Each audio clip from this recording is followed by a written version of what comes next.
नमस्कार बच्चों, कक्षा 6 विविधता एवं भेदभाव। ठीक है, इसका जो 5वां टॉपिक है अपना समानता के लिए संघर्ष।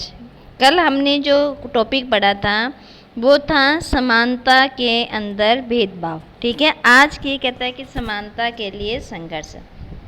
देखिए बच्चों, सबसे पहले ये जो अपने टॉपिक पढ़े हैं कि बच्चे पैसा देने को तैयार थे, फिर भी जो गाड़ी वाला था वो क्या था कि उन्हें ले जा नहीं रहा था। ठीक है, स्टेशन पर लोगों ने डॉक्टर अंबेडकर और उसके भाई के साथ कैसे भेदभाव किया। मार होने का पता चलने पर स्टेशन मास्टर ने उनकी कोई प्रतिक्रिया नहीं दिखाई। और बचपन में अंबेडकर को कैसा लगा होगा, अपने शब्दों में वर्णन कीजिए। उसके बाद में ये कहते हैं कि कोई भी जो गाड़ी वाला था उनको लेके नहीं जा रहा था। तो क्या आपको कभी अपने प्रति लोगों के पूर्वाग्रह का अनुभव हुआ है? अपने दूसरों के प्रति भेदभाव भरे व्यवहार को देखा है?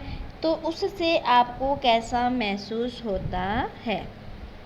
ठीक है बच्चों, ये दोनों प्रश्न हैं आपको करने हैं। इसी के साथ में थोड़ा सा अब देखो ये क्या कहता है, संघर्ष के लिए।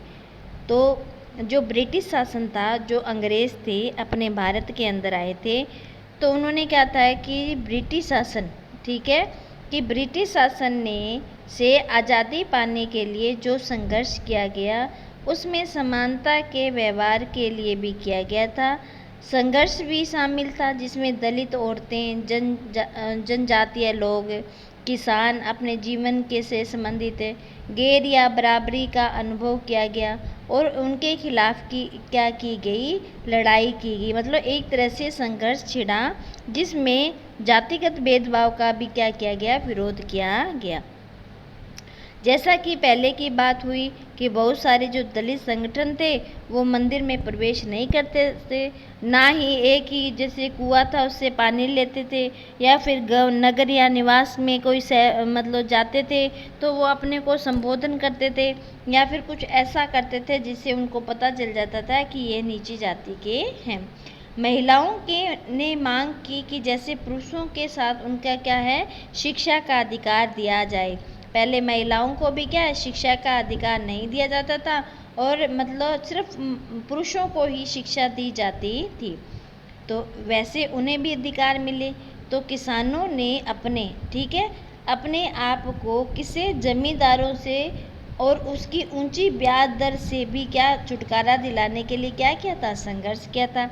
इसी प्रकार 1947 में भारत में जब आज़ाद हुआ तो एक राष्ट्रीय बना और इसमें नेताओं ने समाज में जो व्यापक, जो अनेक प्रकार की बुराइयां फैली हुई थी, उन असमानताओं को क्या किया, उन पर विचार किया और अपने संविधान में लिखने वाले लोगों को इस बात से भी अवगत हुए थे कि हमारे समाज में जो ये भेदभावना वाली जो प्रतिक्रिया है उसके खिलाफ किस तरह से संघर्ष किया जाए।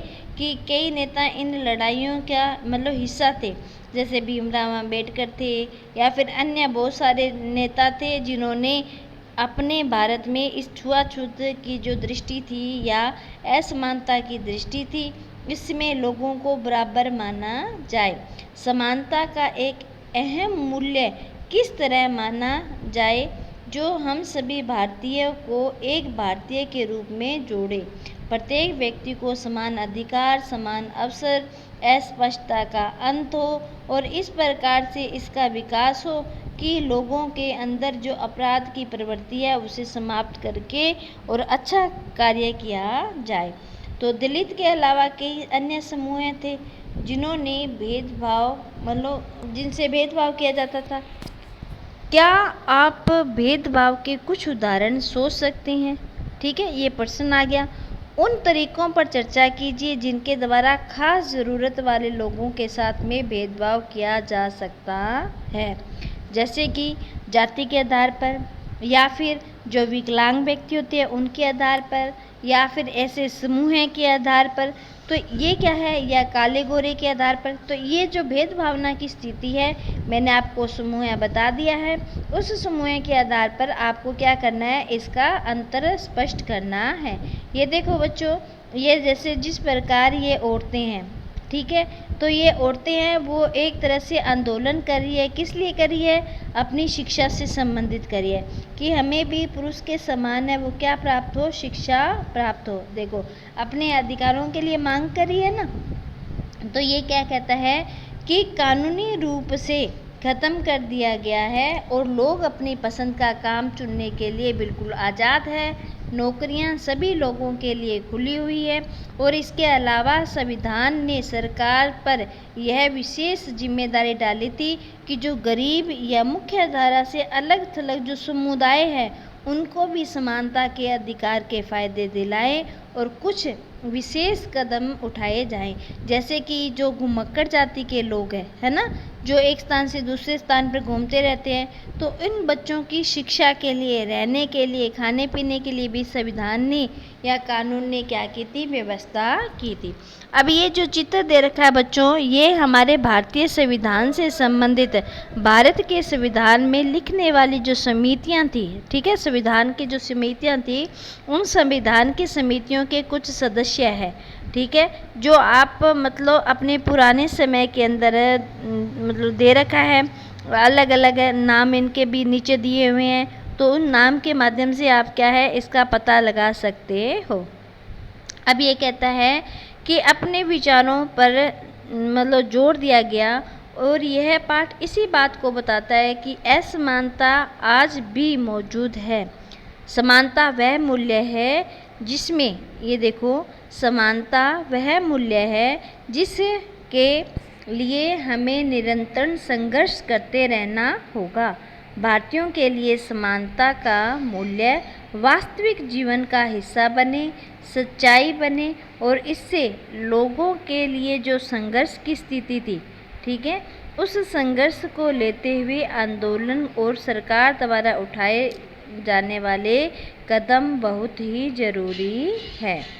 ठीक है बच्चों, संविधान के लेखकों ने यह भी कहा कि विविधता की इज्जत करना, उसे मूल्यवान मानना समानता सुनिश्चित करने के लिए बहुत ही महत्वपूर्ण कारक है। उन्होंने यह भी महसूस किया कि लोगों को अपने धर्म का पालन करने के साथ साथ अपनी भाषा, त्यौहार अपने मतलब बना सकता है। एक भाषा, धर्म या त्यौहार सबके लिए अनिवार्य बनाना नहीं बनना चाहिए।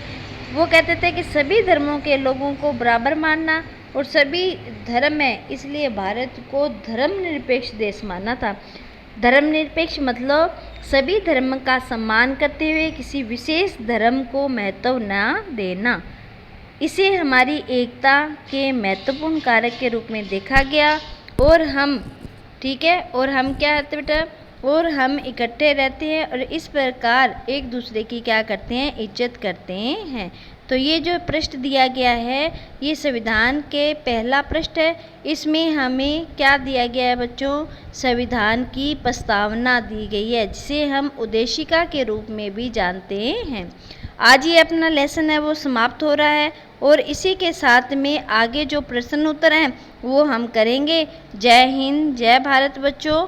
आगे के नेक्स्ट जो प्रश्न उत्तर है उस प्रश्नों को अच्छी तरह और सोच समझकर आपको करना है।